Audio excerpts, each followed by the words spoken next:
안녕하세요. 저는 2022년 임용시험을 합격해서 현재는 경기도의 영어교사로 근무하고 있는 최수진이라고 합니다. 오늘 2차를 어떻게 준비해야 될지에 대한 팁들을 안내해 드리도록 하겠습니다.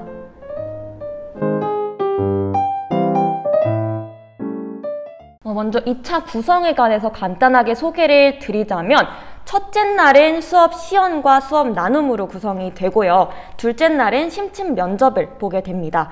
그래서 일단 첫째 날은 들어가셔서 수업 실연을 우선 구상 시간을 한 25분 정도 가지게 되고 그 구상이 끝나자마자 바로 평가실로 가서 수업 시연을 진행을 하시게 됩니다. 이 수업 시연을 15분 동안 바로 진행을 하시고 그게 끝나자마자 종이 울리고 바로 수업 나눔을 진행을 하시게 되는데 이 수업 나눔이라는 것은 수업을 한 것에 대해서 자기가 스스로 성찰하게끔 하는 질문들을 면접관분들이 던져주시고 그것에 대한 성찰을 진행하시게 되는 문항들로 구성이 되어 있습니다. 이렇게 첫날 과정이 끝나게 되고 둘째 날에는 심층 면접을 보게 되는데 이때는 구상형 3문제 그리고 직답형 2문제 이렇게 출제가 되었었습니다. 그래서 구상형 같은 경우에는 구상 시간을 미리 가지고 들어가게 돼서 그 구상한 내용을 바탕으로 면접관들 앞에서 제가 그 내용을 면접을 볼 수 있는 문항들이고요. 그 다음에 직답형이라고 하는 것은 면접 책상 위에 종이가 뒤집어져 덮여 있으면은 그것을 다시 보면서 제가 즉석에서 그 문제에 대한 답을 해야 하는 질문들이었습니다. 그래서 이렇게 면접까지 마치게 되면 2일차의 과정이 다 끝나게 됩니다.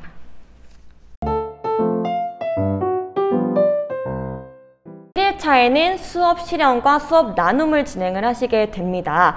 그래서 수업 실연 같은 경우에는 먼저 대기실에 있다가 구상실로 먼저 이동을 하게 돼요. 바로 평가실로 이동을 하는 게 아니라 구상실로 이동을 하게 돼서 수업 구상을 25분 동안 진행을 하게 되는데 그때 내가 수업 시연에 어떻게 수업을 할지를 다 계획을 세워놓고 그 다음에 25분이 딱 끝나게 되면은 바로 수업 시연으로 이동을 하게 됩니다. 바로 평가실로 이동을 하셔서 수업 시연을 15분 동안 진행을 하시게 돼요. 그래서 15분 동안 하신 다음에 만약에 수업이 다 마무리되지 않았더라도 15분이 끝나면 종이 울리기 때문에 수업 시연을 그만하라는 표시를 보내주십니다. 그러면 이제 수업 나눔 의자라고 해서 면접관들이 앉아있는 책상 앞에 나눔 의자가 비치가 되어 있어요. 그 의자에 앉아서 종이 뒤집어져 있는 종이를 열고 수업 나눔 문제들을 보면서 수업 나눔 질문에 답변을 하게 되는 형식으로 진행이 됩니다.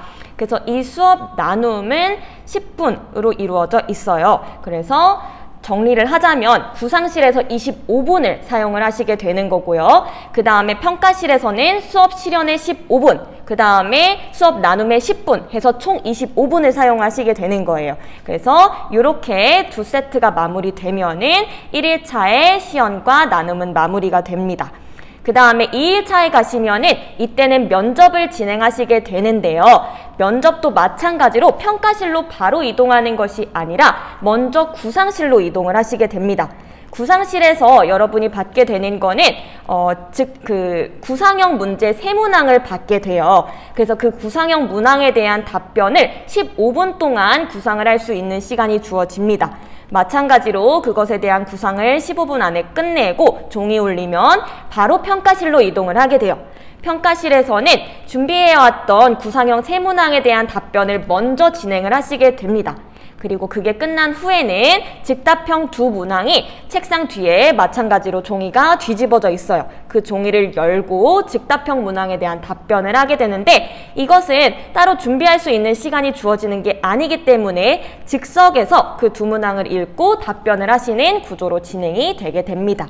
이렇게 해서 면접도 마찬가지로 15분, 15분 해서 총 30분 세트가 끝나게 되면 2일차 면접이 마무리가 됩니다.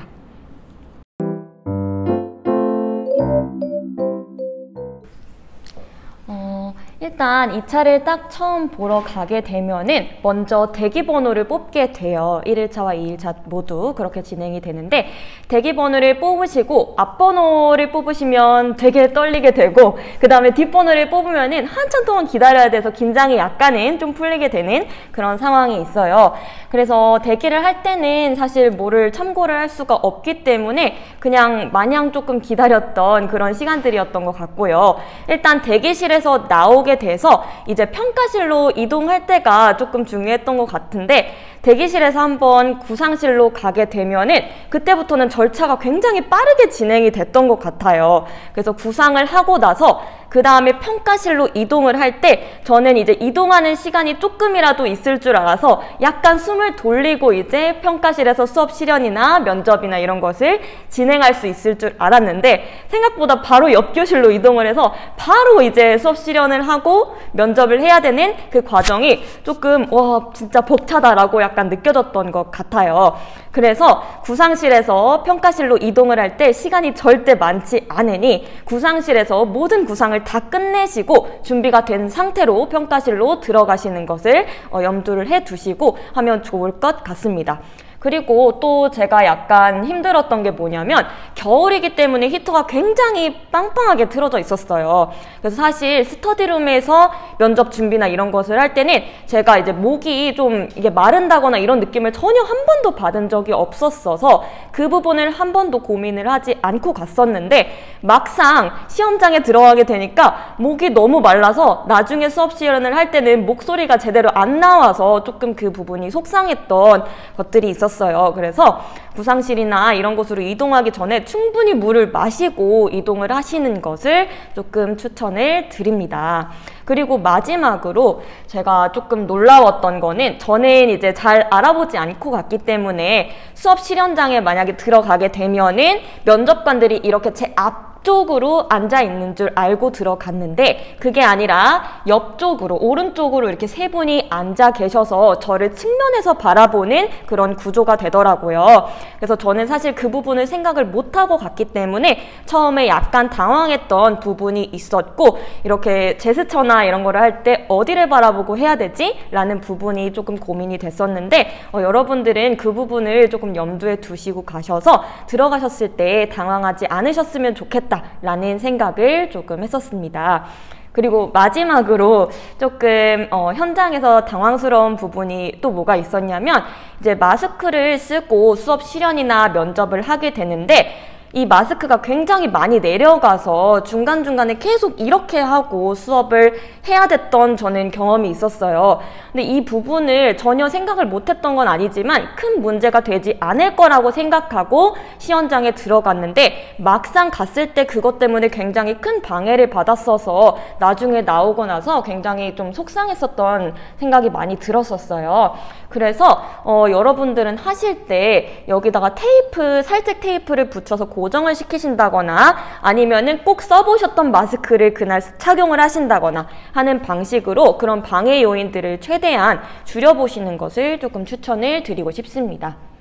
그리고 그 수업 시연 중에 순회 지도를 할 때 사실 책상이 깔려 있는 거는 나눔 책상 하나랑 면접관 3분의 책상밖에 없고 나머지는 그냥 빈 교실이라고 생각을 하시면 돼요. 그래서 순회 지도를 할 때 책상이 없는 쪽에 다가가서 그냥 책상이 있는 것처럼, 학생이 있는 것처럼 가정을 하고 연기를 해야 되기 때문에 그 부분을 좀 염두에 두시고 가야 될 것 같아요. 왜냐면은 책상이 있다고 생각하고 들어가시면 그 부분도 또 당황하실 수 있는 요인이 되기 때문에 그런 부분도 생각을 하시고 가시면 좋을 것 같습니다. 일단 이번 2차 시연 문제는 조금 받자마자 당황스러운 느낌을 받았어요. 왜냐하면은 기존에 진행됐던 기출 문제들보다 수행해야 되는 디렉션이 너무 많아서 내가 이걸 순간 잘못 본 건가? 라는 생각이 들 정도로 수행해야 되는 디렉션이 정말 많았어요. 그래서 어디서부터 시작을 했냐면 수업 전활동부터 중활동 그리고 후활동까지 모든 활동을 다 커버해야 되는 그런 방식의 수업 시연이었고, 그래서 그 수업 시연을 한 다음에 그 다음에 나온 수업 나눔 문제는 첫 번째로는 이제 내가 한 활동 중에서 이제 소통과 공감이 잘 안 됐던 부분과 잘 됐던 부분에 대해서 이야기를 하는 문제가 한 문제가 나왔고요. 그 다음에 두 번째 문제로는 이제 그 마을교육 공동체에서 이 수업을 다시 시연하게 된다면 어떻게 연계할 것인가, 그 부분에 대해서도 문제가 나왔었던 것 같고, 그 다음에 세 번째 문제로는 그 성장 중심 평가를 이번 수업에서 어떻게 진행할 것인가, 온오프라인을 연계한다면 어떻게 진행할 것인가 라는 세 문항이 이제 수업 나눔 문항으로 나오게 되었었습니다. 특이하다거나 뭐 이런 문제는 없었고, 보통 이제 예상할 수 있는 임용 주제들이었기 때문에 좀 수월하게 답변을 할 수 있었던 문제였던 것 같고요. 제가 면접을 답변할 때 사용을 했던 구조를 잠깐 말씀을 드리자면, 저는 항상 먼저 어떤 것에 대한 제목을 붙여놓고 그것을 한두 문장으로 풀어서 설명한 다음에 그것에 대한 예시를 덧붙이고, 그 다음에 마지막에 기대 효과를 설명하는 식으로 설명을 했는데, 다시 한번 자세히 말씀을 드리자면, 처음에는 첫 번째로 first 한 다음에 솔루션 제목을 얘기를 하고, 그 다음에 to be specific 이라는 말을 넣고, 그 다음에 그것을 한두 문장으로 간단하게 풀어서 설명하는 문장을 넣었어요. 그 다음에 세 번째로는 for example 요거를 넣고 예시를 들어서 한 문장으로 제가 설명한 방식을 덧붙였고요. 그 다음에 마지막으로는 by doing this 라는 어구를 넣은 다음에 기대 효과를 설명하는 방식으로 이렇게 구조화를 시켜서 면접은 답변을 했던 것 같아요. 이러한 방식을 사용했던 이유는 제가 항상 면접을 할 때마다 같은 말을 좀 반복한다는 지적을 많이 받았어서 그런 부분을 좀 줄이고자 이러한 방식을 택했었는데, 이런 연습을 많이 하고 시험장에 들어가게 되니까 시험장에서도 구조화해서 말을 딱딱 잘할 수 있었던 것 같아서 굉장히 도움이 되었다고 생각을 했습니다. 다음으로는 2차 준비할 때 소소하지만 고민이 될 수 있는 부분들에 대해서 이야기를 해보려고 하는데요. 먼저 복장 같은 경우는 사실 뭐 이거 입어도 되나? 저거 입으면 안 되나? 뭐 이런 생각을 되게 많이 하게 되는데, 그냥 깔끔하게만 전문적으로 보일 수 있게 깔끔하게만 입으면 상관이 없다고 생각합니다. 굳이 흰 블라우스를 고집하지 않아도 되고, 사실 저는 제가 스스로 파란색, 하늘색 계열을 입었을 때 하얀색보다 조금 더 프로페셔널해 보인다고 생각을 했기 때문에 하늘색을 입고 갔었고, 뭐 그렇게 입고 온 분들도 많았고 사실 딱히 상관은 없다고 생각을 했어요. 그리고 머리망 같은 것도 사실 하시는 분들도 계시고 안 하시는 분들도 계셨는데 그게 크게 면접의 결과에 영향을 미치는 것 같지는 않았어요. 그래서 그냥 자기가 생각하기에 깔끔하게만 하고 가면은 상관은 없다고 생각을 합니다. 그리고 면접할 때 제스처를 하는 게 안 좋냐라고 물어보시는 분들도 굉장히 많으신데, 사실 안 하고 똑바로 대답을 하면 좋겠지만 버릇처럼 이 제스처가 나오시는 분들도 있을 거라고 생각을 해요. 사실 저도 그런 사람 중에 한 명이라서 저는 제스처가 없으면 거의 말을 할 수가 없는 사람이었거든요. 그래서 면접을 볼 때도 저도 모르게 이미 제스처를 하고 있었어요. 그렇지만 그 부분에서 크게 뭐 작용이 된 것 같지는 않더라고요. 왜냐하면 1점 이내로 다 깎였기 때문에 그런 부분이 크게 작용을 한 것 같지는 않아서, 만약에 자연스럽게 제스처를 하시는 분들이라면 걱정하지 말고 너무 부산스럽지 않은 선에서 하셔도 상관없다고 생각을 합니다.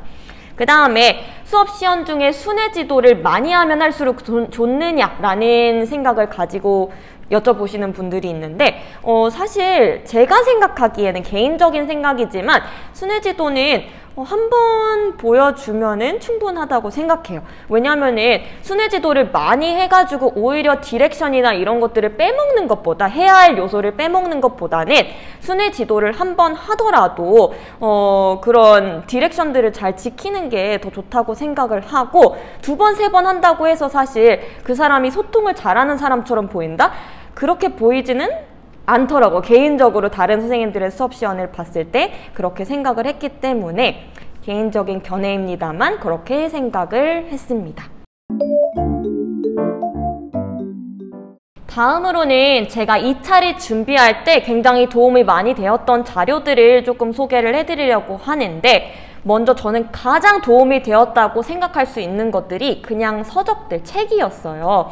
그래서 구체적으로 무엇들이 있었냐면 첫 번째로는 교사 수업에서 나를 만나다 라는 책이 있어요. 근데 그 책을 보시면은 경기도에서 이야기하는 배움 중심 수업이 무엇인지, 그 다음에 수업 성찰이나 수업 나눔은 어떤 생각을 가지고 해야 하는지를 확실하게 그 철학을 이해할 수 있어서 굉장히 좋더라고요. 그래서 그것은 면접을 할 때도 도움이 될 뿐만 아니라 수업 나눔의 기본 틀이 된다고 생각하기 때문에 꼭 읽는 것을 추천을 드리고요.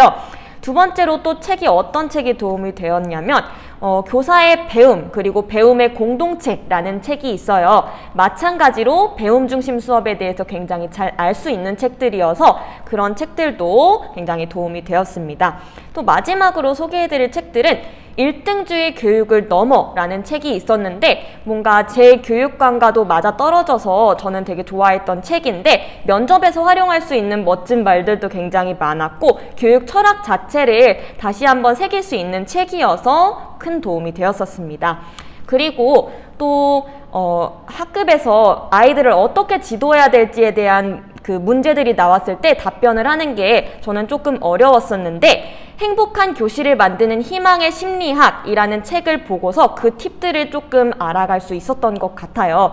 그래서 그 책도 굉장히 도움이 되었는데 이 책들 뿐만이 아니라 이렇게 교육 관련된 특히 선생님들이 쓰신 책들이 저는 굉장히 현정의 생생한 목소리를 담을 수 있어서 도움이 많이 되었던 것 같아요.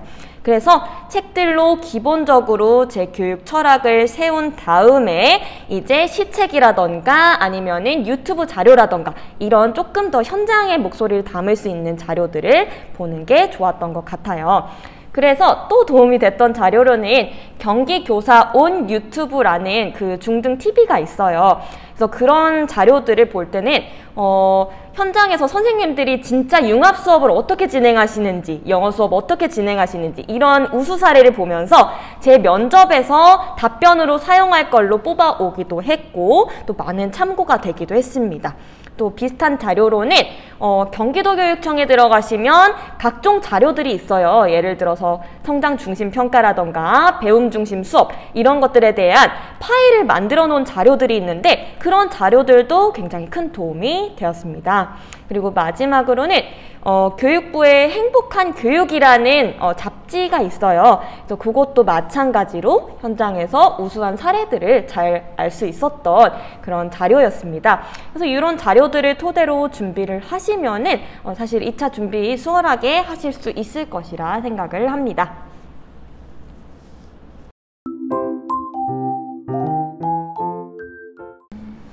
네, 마지막으로는 시험 전날과 당일날 어떤 마음가짐을 가져야 할지에 대한 팁을 드릴 건데 저는 그냥 하던 대로만 하고 오자 라는 마음가짐으로 가셨으면 좋겠습니다.